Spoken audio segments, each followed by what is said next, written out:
This is Good Morning Indiana, working for you. It's 5 o'clock here on your Thursday. Good morning to you. I'm Nicole Griffin. Here's what is making headlines on this May 28th. For the first time in over 2 months, more businesses will finally be able to open their doors Monday. Working for you, we're breaking down what will soon be allowed as Marion County prepares for Phase 3. Universities are continuing to develop their plans for classes in the fall. How IU and Ball State say they will organize the coming semester. And after an unpredictable end to the school year, some parents are afraid their kids could be behind. We'll show you a few tips to encourage your students to keep learning over the summer months. But first, we need to get a check of your Storm Team 6 forecast. Meteorologist Todd standing by. Todd, you are tracking some rain this morning.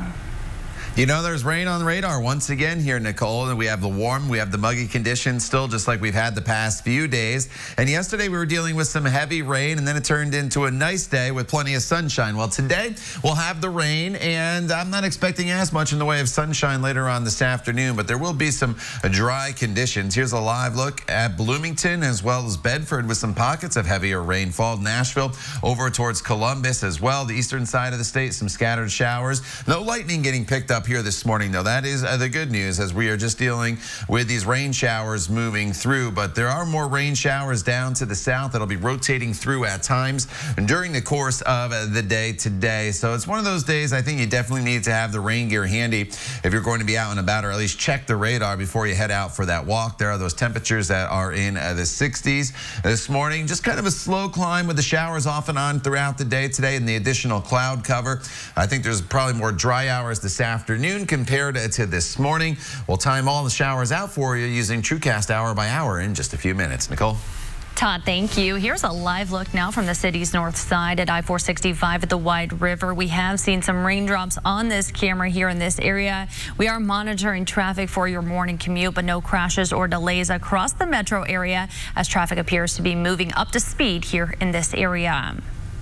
We begin first with breaking news this morning. One person is dead after a shooting on Indy's northwest side.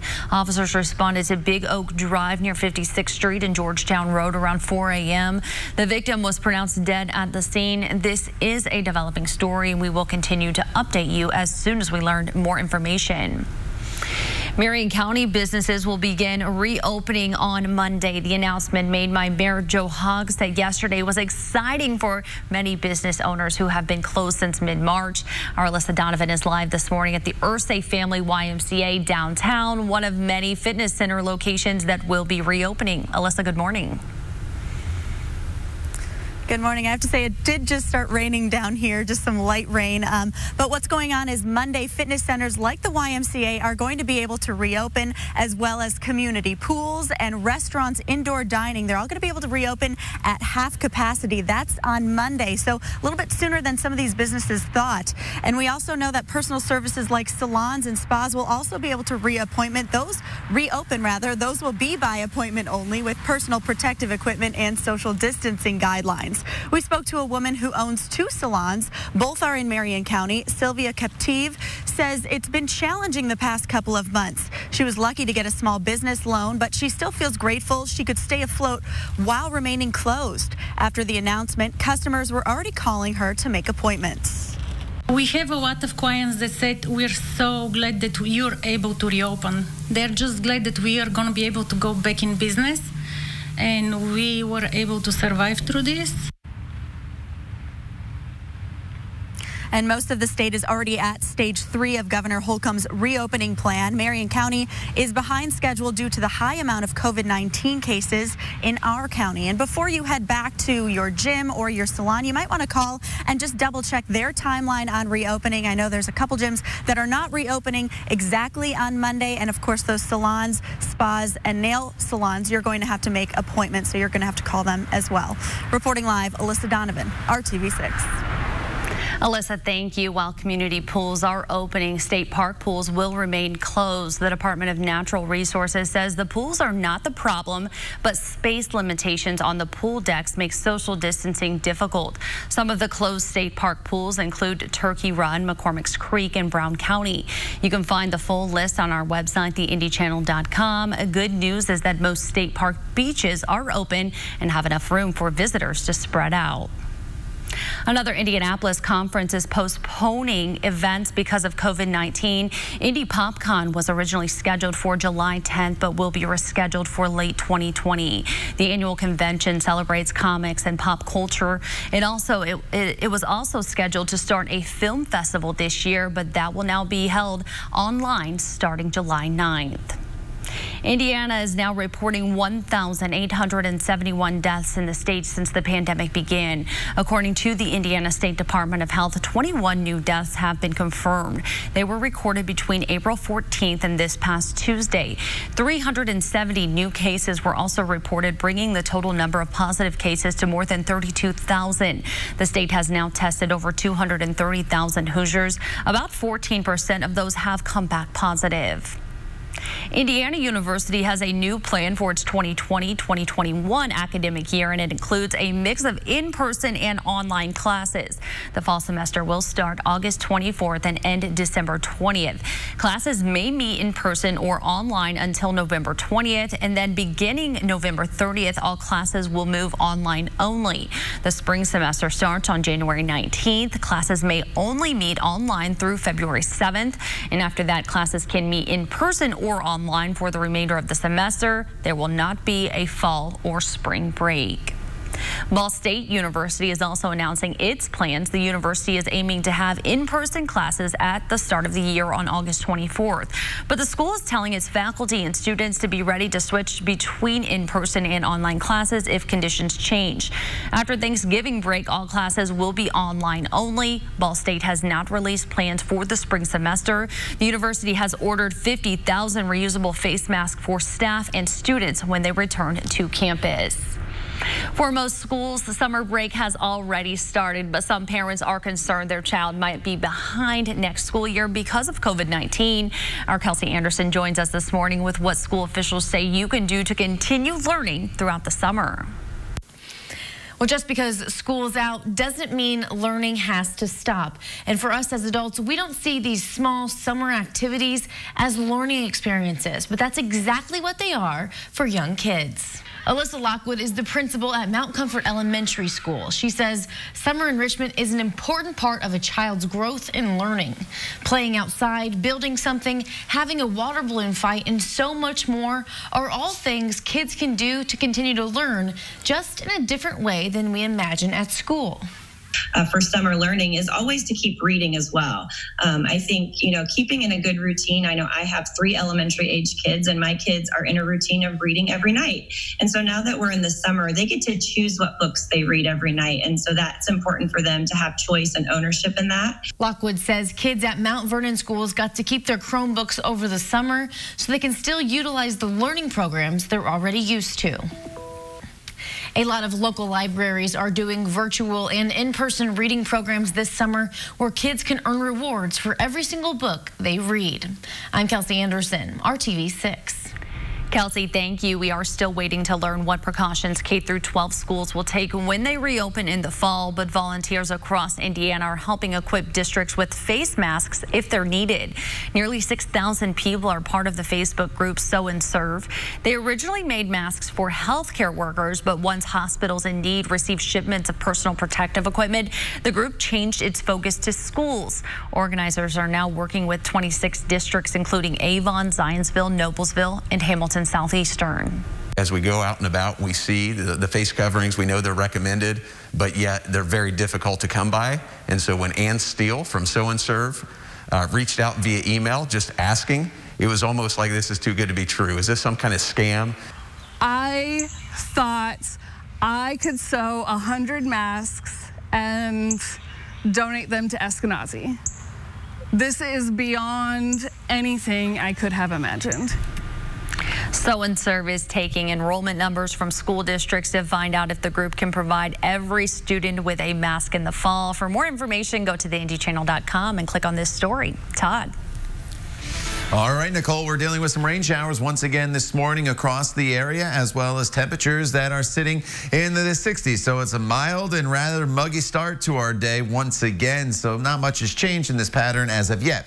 That will be changing, though, going forward in this forecast, and it's a good change. Just going to have to be a little bit patient to get there. Rise and shine, get out the door here. Not so much of a shine, but more of a wet start to our day as we're starting to see this rain move in. Bloomington over towards Columbus, some showers, a few sprinkles downtown, as Alyssa mentioned just a little bit earlier. Over towards Richmond, some light rain, and it's just a big unsettled weather pattern here across the area with numerous opportunities today to pick up some rainfall, and with the added cloud cover and the showers and a couple thunderstorms possible this afternoon. Temperatures today a little bit cooler, upper 70s to low 80s across the area. Once we get to the weekend, though, we have the sunshine back, and with the sunshine, lower temperatures and lower humidity. More on that coming up in just a little bit. Nicole.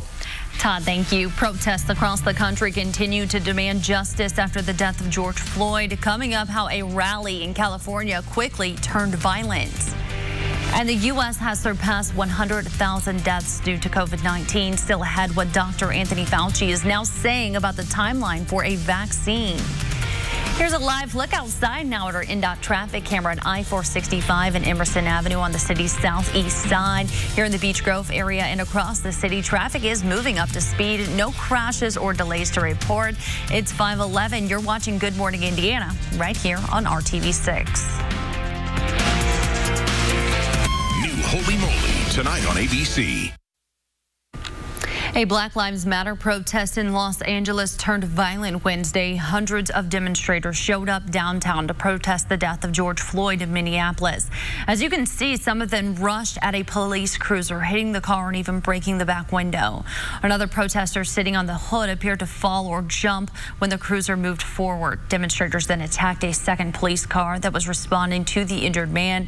The man was later seen conscious as he was being prepared to go to the hospital. George Floyd is the unarmed black man who died after a police officer kneeled on his neck. 4 officers involved in that incident have been fired. The coronavirus has now killed more than 100,000 people in the U.S., nearly twice the number of Americans killed during the entire Vietnam War, and it happened in less than 4 months. It represents an average of nearly 900 Americans killed every day by COVID-19 since early February. The heartbreak from those deaths continues, and as does the economic hardship triggered by the pandemic. Reed Binion has the latest. A grim milestone in the coronavirus pandemic reported. U.S. deaths now topping 100,000, according to Johns Hopkins University.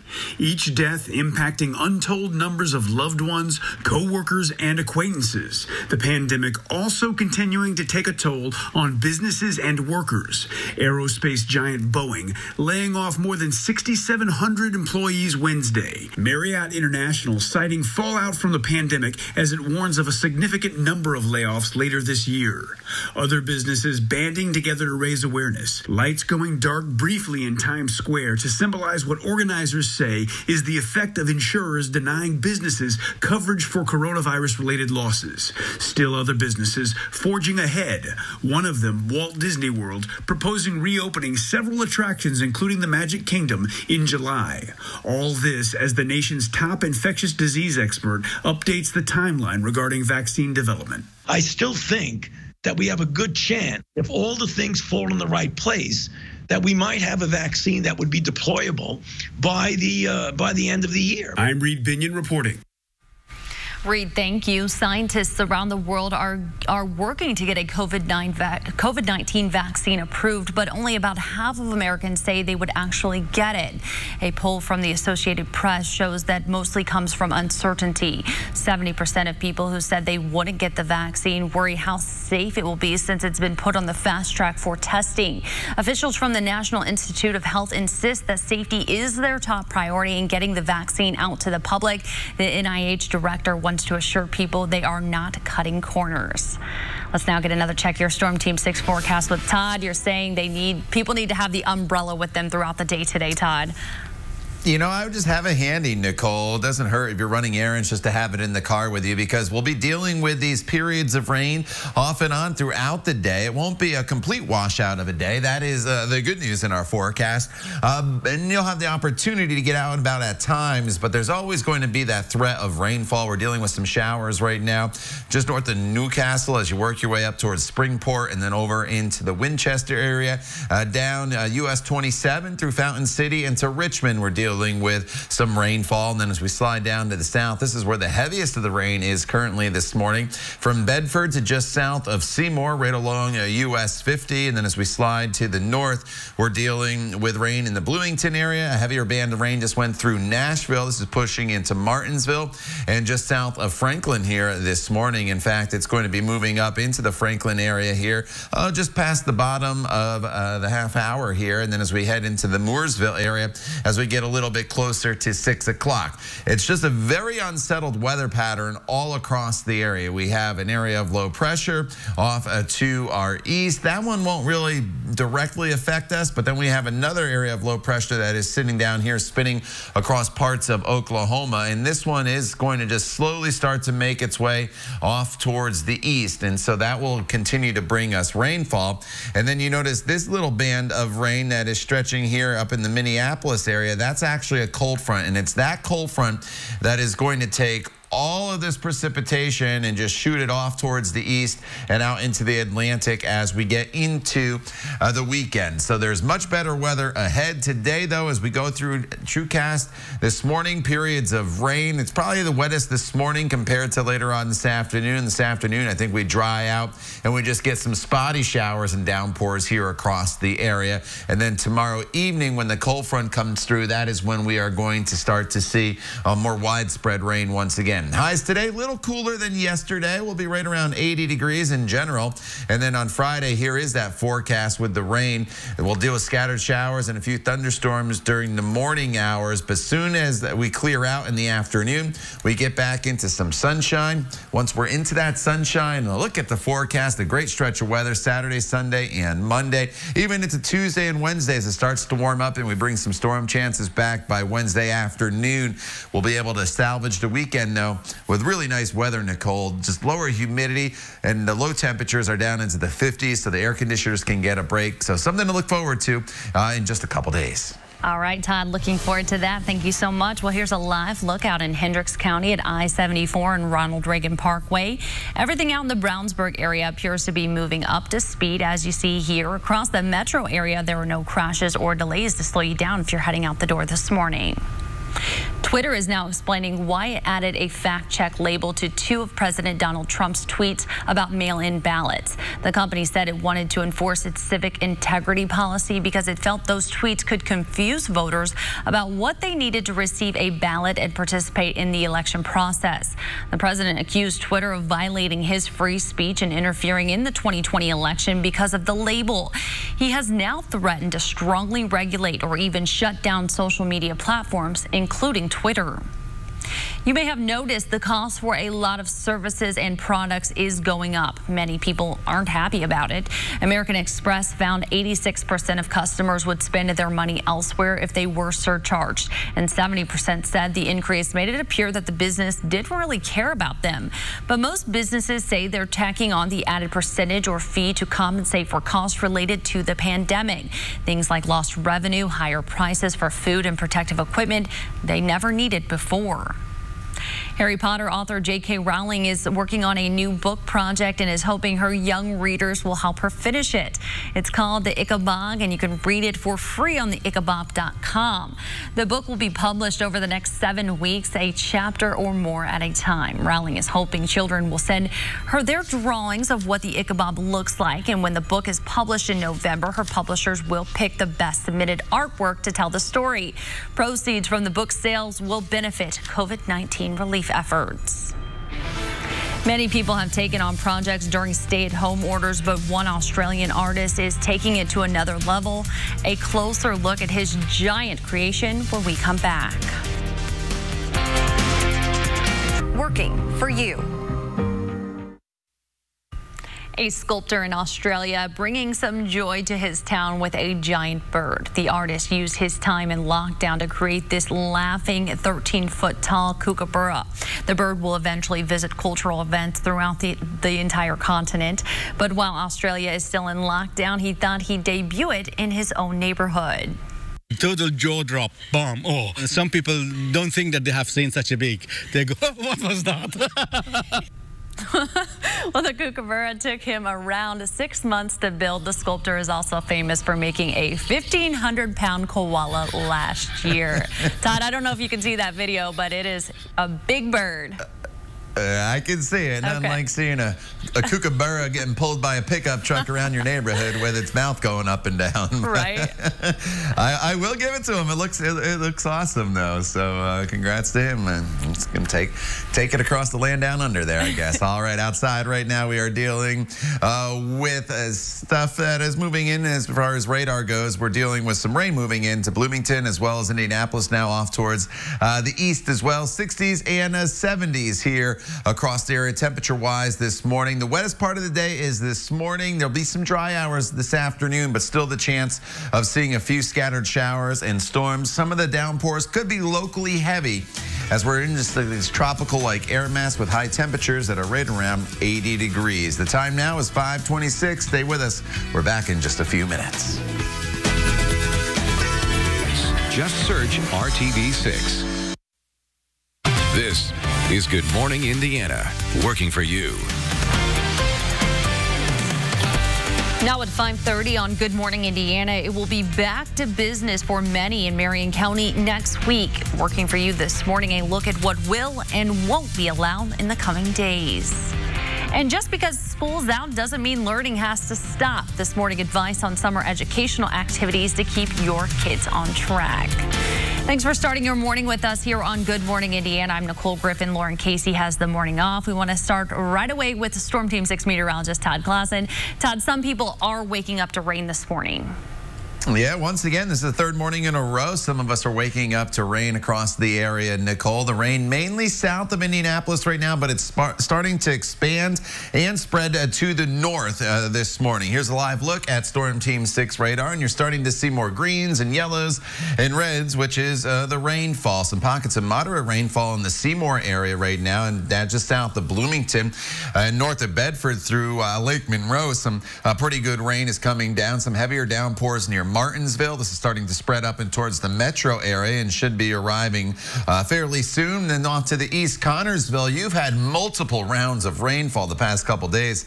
I've mentioned you many a times with radar as we've done a tour of central Indiana. And look at this rainfall again over the last hour, kind of expanding and spreading up to the north. So it's a wetter morning than an afternoon for us. Once we get to the afternoon, a lot of this rainfall will push to the north. We'll still have some scattered showers in the forecast, so we'll have to maintain the chance of rain, and you'll have to have the umbrella handy throughout the day, but I think you'll probably use it more this morning compared to later on this afternoon. As far as temperatures, highs today, a little cooler with the additional cloud cover with highs, Nicole, that'll be in the upper 70s to right around 80 degrees. All right, Todd, thank you so much. Well, here's a look at I-65 and Keystone Avenue, where you can see the rain here on our camera in this area. The roads are wet. Crews are doing bridge work in this area, and here's something for you to keep in mind this week. Every day from midnight until noon, I-65 will have 3 northbound lanes and 2 southbound lanes sharing the southbound lanes. We will be sure to keep you updated on any crashes or delays throughout the morning. Now to the latest on the COVID-19 outbreak and how it's impacting Hoosier families. The Indiana State Department of Health confirms 370 new cases of the coronavirus. So far, 32,400 Hoosiers have been diagnosed with the virus. Health officials also report 21 new deaths since the pandemic began. Nearly 1,900 Hoosiers have died from COVID-19. Marion County businesses will be reopening on Monday. The announcement made by Mayor Joe Hogshead yesterday was exciting for many business owners who have been closed since mid-March. Our Alyssa Donovan is live this morning at the Ursay Family YMCA downtown, one of the many fitness center locations that will be reopening. Alyssa, good morning. Good morning, Nicole. So the Ursay Family YMCA will be opening at half capacity starting Monday. Several other YMCA YMCA locations across central Indiana have already reopened because they're in other counties. But now that Marion County is reopening, they'll be able to open their doors to people who are hoping to get back into the gym. And it's a similar story for salons as well as nail salons, which will be allowed to open by appointment only. We spoke to Sylvia Captive, who owns 2 salons in Marion County. She says she's happy she'll be able to see her customers again and get back to business. Captive was able to secure a small business loan during the 2-month closure, which was helpful, but she says it was still a struggle to be closed for that long. The announcement that she would be able to reopen her doors was welcome news to her clients. We have a lot of clients that said we're so glad that you're able to reopen. They're just glad that we are going to be able to go back in business, and we were able to survive through this. And salon workers will be required to wear personal protective equipment. Many are also going to be requiring customers to wear masks, and some will be taking clients' temperatures when they walk inside. Along with salons and gyms, Monday is when Marion County restaurants will be reopening their indoor dining at 50% capacity. Many of those restaurants are saying they recommend customers make reservations. Reporting live, Alyssa Donovan, RTV6. Alyssa, thank you. Hiring Hoosiers is sharing career training opportunities for those who might have had their plans derailed by the coronavirus pandemic, and that includes college students planning on summer internships. To help, Indiana nonprofit TechPoint created the SOS Challenge, which offers 500 students a paid replacement internship. Those interns will be given a team challenge to solve real issues caused by the pandemic. The top 3 teams will present their ideas to Governor Eric Holcomb, and the winners will share a $25,000 prize. IUPUI student Jessica Sebastian lost her cybersecurity internship this summer and has already been selected for the challenge. She says she's excited and encourages others to check it out. Apply. Jump in, come and join the team, hop in on a team, especially if you have an idea, if you see something that our society, Indianapolis, needs that has occurred during this pandemic. That's exactly what we're looking for. We're looking for people that are excited and want to get experience this summer. To be considered for the challenge, students must apply online by June 1st. The program begins June 15th, and you can find a link to the application at hiringhoosiers.com. For most schools, summer break has already started, but some parents are concerned their child might be behind next school year because of COVID-19. Our Kelsey Anderson joins us this morning with what school officials say you can do to continue learning throughout the summer.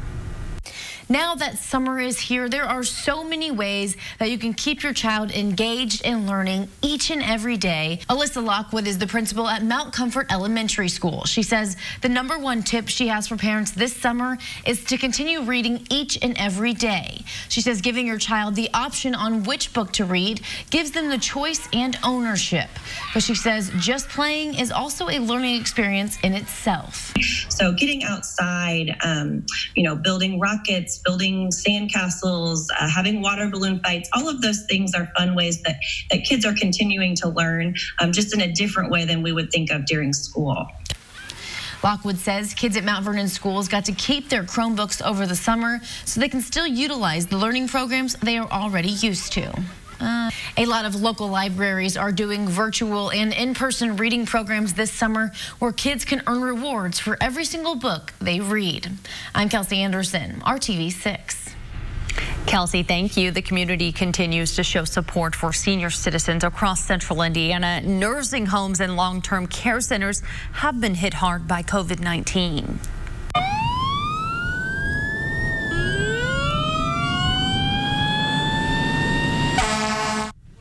On Wednesday, the Carmel Police and Fire Departments led a parade outside of a senior living facility on 116th Street. Neighbors also took part, decorating their cars and holding signs with inspirational messages. Organizers say they wanted to honor residents and staff members. A church on the west side of Indianapolis is working together to provide food to families in need. Victory Tabernacle Church on 10th Street in Hallville hosting a drive-through giveaway. Hundreds of people received boxes full of food. Church leaders say it's important to serve people beyond the congregation. Our church is not just a church behind walls. Our church comes outside the walls. We want to help the community. What good is a church sitting in a community and can't help the community? Victory Tabernacle says it offers support and resources through various outreach initiatives. Let's get another check of your forecast now with Todd. And Nicole, you saw Alyssa there with her umbrella in downtown Indianapolis as we're starting to see some rain overspread the metro area. And the heaviest of the rain is yet to come through Indianapolis. It is down to our south, but it is going to be lifting to the north throughout the course of the morning. And I do think this morning is probably the wettest portion of our day, as we'll be dealing with some rain this morning, some heavier downpours, and then this afternoon some thunderstorms could mix in. But we're about to enter the wettest stretch of weather for the week. I know we've had some storms and downpours off and on so far this week, but throughout the day today, we're picking up probably a couple tenths to half an inch of rain for most people, but some areas that get multiple downpours, such as the metro area down towards Seymour, could pick up over an inch of rain today, primarily this morning into the early afternoon hours. And then we'll add on to that as we work our way into the day tomorrow with the cold front coming through. But it's that cold front, Nicole, that comes through tomorrow that is going to usher in just a terrific Saturday and Sunday forecast for us. We'll talk more about it coming up in just a few minutes. All right, Todd, thank you. More violence erupting in Minneapolis overnight as protests continue over the death of George Floyd. Straight ahead, why the mayor is now calling in the National Guard for help. And America passes a grim milestone, more than 100,000 coronavirus-related deaths. A look back at some of the lives we've lost and what health experts are saying about a second wave. And here's a live look at I-65 at 38th Street on the northwest side. You can see the raindrops on our camera lens here in this area. But despite the rain, traffic is moving up to speed. It's 5:40. You're watching Good Morning Indiana right here on RTV6. Pixent. The country passed a grim milestone. More than 100,000 have died from COVID-19. As ABC's Inez de la Cuatera reports, this as 14 states continue to see a growing number of cases. This morning, more than 100,000 lives lost to COVID-19 in the U.S. That's higher than the number of U.S. military combat deaths in every conflict since the Korean War.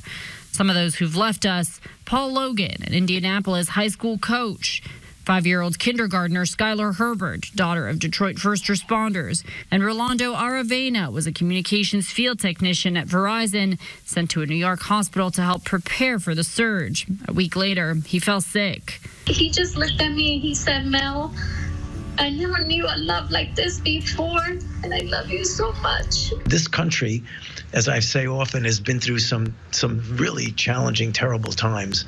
You know, world wars, depressions, 9/11. This falls in that category. President Trump made no mention of those lost during his trip to Florida Wednesday, while his 2020 opponent, former Vice President Joe Biden, says the grim milestone could have been avoided. There are moments in our history so grim, so heartrending, that they're forever fixed in each of our hearts. A shared grief. Today is one of those moments. Meanwhile, the nation pushing on with reopening. Washington, D.C. will lift its stay-at-home order on Friday. More Las Vegas hotels are planning to reopen June 4th. It's not burden at all.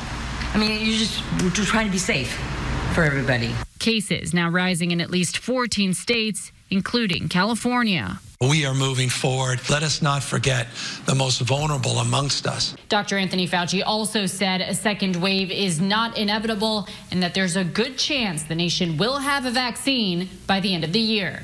Inez de la Cuatera, ABC News, Washington.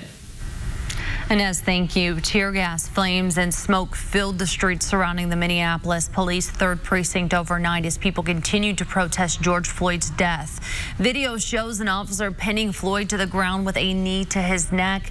3 others were also on his body while Floyd repeatedly said he could not breathe for several minutes. Peaceful protests began in the afternoon, but the tone quickly turned as more people arrived. Some set fires to several buildings. Dozens also looted nearby stores. As the protest escalated into this morning, Minneapolis Mayor Jacob Frey tweeted a plea for an end to the violence. He's also asking the governor to deploy the National Guard to help with the ongoing unrest. Now to the latest on Democracy 2020. This morning, Joe Biden says he's hoping to pick his running mate around August 1st.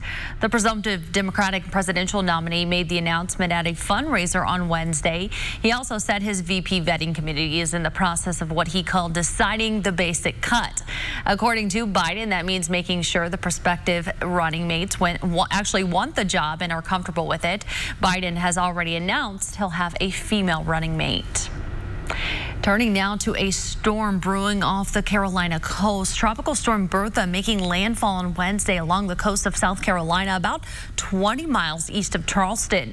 The storm is expected to cause flash flooding over portions of the Carolinas. The storm also brought dangerous surf and rip currents along the coasts of the Carolinas and Georgia. This morning, the storm has moved well inland and has since been downgraded to a depression. Bertha is the second named tropical storm system of the year, and the official hurricane season doesn't start until June 1st. And Todd, many people may be wondering, will we have an impact from this storm here at home? You know, indirectly, it's going to impact us a little bit. That storm system actually now moving through Ohio, believe it or not, made landfall yesterday morning and then quickly started to move to the north. And it's going to kind of block our weather pattern a little bit and give us what we are dealing with right now, and that's some rainfall. And I'll show you the bigger picture here in just a second. But let's start locally here and go into some of your hometowns and neighborhoods and talk about where it's raining. Fountain City over to Fairview, Cambridge City up into the Newcastle and Knightstown areas. You work your way into Henry County as we slide down to the south. Some light rainfall in Bedford as well as over in the Seymour area, Bloomington. We are dealing with some pockets of moderate rainfall. And then as we go up into the metro area, we have this band of light rain that's already made it into the metro area. But you notice this heavier band of rain that is sitting just south of I-70 here from Mooresville over to Martinsville and to Franklin. This is going to start to slide off into the metro area here, arriving just past the top of the hour with some heavier rainfall, and then Brownsburg and Hendricks County around 6:15. So as we work our way throughout the morning, I think this is the wettest period. We mentioned Bertha. Here are the remnants of Bertha in eastern Ohio and western Pennsylvania. We will be dealing with some rainfall that's not associated with Bertha. That rain's going to stay off to our east, but you look off to our west and there's plenty of more rain that is going to head our way at times throughout the day today. So rain chances are high today, they're high tomorrow, and then they're nil for Saturday and Sunday. That is the good news, so you can enjoy your weekend. Let me walk you through today and tomorrow with TrueCast. This wave of rain goes through this morning. We'll get into dry hours this afternoon with just a few spotty showers here and there. And then once we get into the late evening hours and overnight, as a cold front comes through, we'll start to deal with more showers and maybe a few thunderstorms overnight. And then throughout the morning hours tomorrow, closer to the noon hour, that's when we will be dealing with some heavier downpours coming through and a line of potentially some storms across the area. Something we'll have to keep an eye on. And not expecting widespread severe weather, but a few of those storms could provide some lightning and some very heavy rainfall. Today, temperatures with the clouds will be up, right around 80 degrees for your high temperature. Tomorrow's much cooler with that cold front coming through. We only probably get up into the low 70s, but as the day goes on, we'll see more in the way of sunshine. So Friday is wet to start, but we will salvage plans if you're thinking about maybe heading out and doing some outdoor dining on Friday afternoon and evening. I think at this point you should be in decent shape. Saturday and Sunday, no issues at all. Monday, you're just fine, 73 and sunny, and then we start to warm things back up a little bit, Nicole, heading into the middle of next week. All right, Todd, thank you. We want to take a live look at our INDOT traffic camera, I-69 and 106th Street up in the Fishers area. Good morning to everyone in that area. The interstate here looks dry for now, but you will want to grab the rain gear, as we just heard Todd say, before you get in the car. And across the metro right now at this hour, no crashes or delays to slow you down this morning. The happiest place on earth plans to reopen in July. Disney World has announced its blueprint to get back to business. If Florida's governor approves the plan, a phased reopening is set to start July 11th at Disney's Magic Kingdom and Animal Kingdom parks. Epcot and Hollywood Studios will open 4 days later. Workers and guests will be required to wear face coverings and undergo temperature screenings before entering the parks. Parades, fireworks, and other events will still be temporarily suspended. One of Indy's oldest entertainment venues is taking its shows online. Coming up, how Comedy Sports is changing things up to bring you a whole lot of laughter. It's 5:51. You're watching Good Morning Indiana. Stay with us.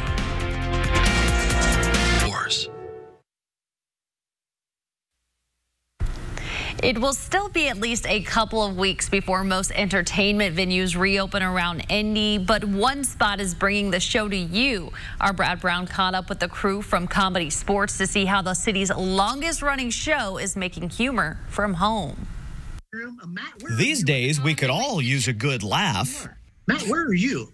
I'm in front of my drape. And the team at Comedy Sports Indianapolis continues to deliver the funnies in a big way. It absolutely is a big breath of fresh air for people that have been performing for 10, 20, whatever years, because we have to kind of re-examine what works and what doesn't work in this specific format. Comedy Sports has had to close its Mass Ave location for now, but they made a pivot to improv on the internet. Fans can buy tickets to what's likely to be the most entertaining Zoom call you'll see. One of the nice benefits, like unexpected things about this format is like giving people that ability and flexibility to participate maybe if they weren't as willing in a live performance. Comedy Sports has been bringing improv entertainment to Indy since 1993. The format is pretty simple. Two teams of performers take on improv challenges, competing for laughs and points. Having to perform without a live audience has changed the game completely. What's the noise?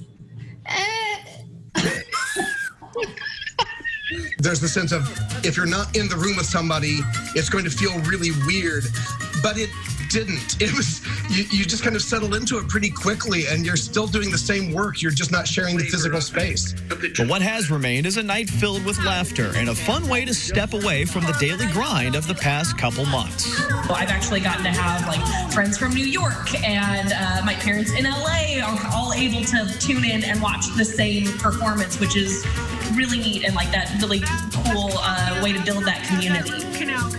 Comedy Sports is doing their virtual shows live most weekends on Friday and Saturday nights. They do have a couple of free shows that you can see during the week as well. If you'd like to purchase tickets to watch online, you can find that information on the Comedy Sports website. They're also selling e-gift cards now that you'll be able to use for the live shows on the Mass Ave location once they get reopened, hopefully in the next few weeks. Working for you, Brad Brown, RTV6.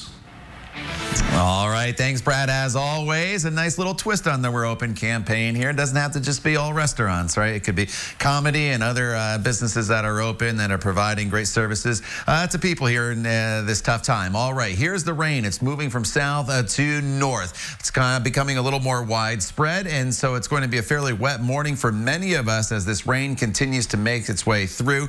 I think the wettest part of the day is probably this morning, this afternoon. There's more dry hours mixed in, but still the threat of rainfall with highs today that'll be right around 80 degrees. We'll dive into the rain in more detail for you and look at your 7-day planning forecast coming up in the next half hour, where Raphael joins Nicole and I as Good Morning Indiana continues here at 5:57.